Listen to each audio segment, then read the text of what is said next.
ಇಂಡಿ ತಾಲೂಕು ಆಸ್ಪತ್ರೆಗೆ ಬಾಲಕ ಸಾತ್ವಿಕ್ನನ್ನ ಕರೆದುಕೊಂಡು ಬರಲಾಗಿದೆ. ಆಸ್ಪತ್ರೆಯಲ್ಲಿ ಮಗು ಸಾತ್ವಿಕ್ಗೆ ಚಿಕಿತ್ಸೆ ಕೊಡಿಸಲಾಗ್ತಾ ಇದೆ. ಕಂದಮ್ಮ ಸಾತ್ವಿಕ್ಗೆ ಪ್ರಥಮ ಚಿಕಿತ್ಸೆಯನ್ನ ನೀಡ್ತಾ ಇದ್ದಾರೆ ವೈದ್ಯರು. 20 ಗಂಟೆಗೂ ಅಧಿಕ ಕಾಲ ನಡೆದಂತಹ ಕಾರ್ಯಾಚರಣೆಯಲ್ಲಿ ಮಗುವನ್ನ ಜೀವಂತವಾಗಿ ಹೊರತೆಗೆಯುವಲ್ಲಿ ರಕ್ಷಣಾ ಪಡೆ ಯಶಸ್ವಿಯಾಯಿತು.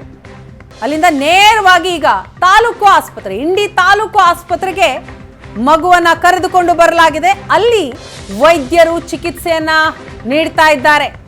ಮಗುವಿನ ಕಂಡೀಷನ್ ಹೇಗಿದೆ ಅನ್ನೋದರ ಬಗ್ಗೆ ಇನ್ನಷ್ಟೇ ಮಾಹಿತಿಗಳು ಬರಬೇಕು. ಈಗ ಇಂಡಿ ತಾಲೂಕು ಆಸ್ಪತ್ರೆಗೆ ಮಗುವನ್ನ ಕರೆದುಕೊಂಡು ಬರಲಾಗಿದೆ. ಪ್ರಾಥಮಿಕ ಚಿಕಿತ್ಸೆಯನ್ನ ನೀಡಲಾಗ್ತಾ ಇದೆ. ಇಂಡಿ ಶಾಸಕರಾದಂತಹ ಯಶವಂತರಾಯಗೌಡ ಪಾಟೀಲ್ ನಿನ್ನೆಯಿಂದಲೂ ಕೂಡ ಸ್ಥಳದಲ್ಲೇ ಇದ್ರು. ಪ್ರತಿಯೊಂದು ಕ್ಷಣದ ಮಾಹಿತಿಯನ್ನ ಪಡೆದುಕೊಳ್ತಾ ಇದ್ರು ಅಧಿಕಾರಿಗಳಿಂದ. ಈಗ ಅವರೂ ಸಹ ಆಸ್ಪತ್ರೆಗೆ ಬಂದಿದ್ದಾರೆ. ಹೈದರಾಬಾದ್ನಲ್ಲಿದ್ರು ಯಶವಂತರಾಯಗೌಡ ಪಾಟೀಲ್.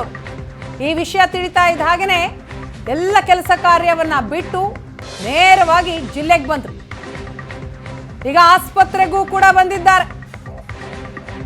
ಮಗುವಿನ ಆರೋಗ್ಯವನ್ನ ವಿಚಾರಿಸ್ತಾ ಇದ್ದಾರೆ.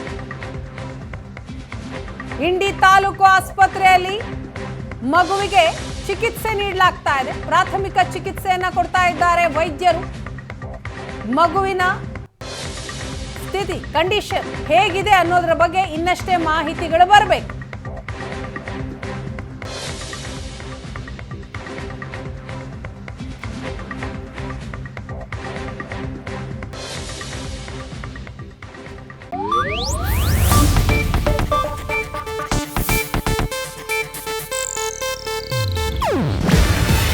ಇದು ಏಷ್ಯಾನೆಟ್ ನ್ಯೂಸ್ ನೆಟ್ವರ್ಕ್ ಪ್ರಸ್ತುತಿ.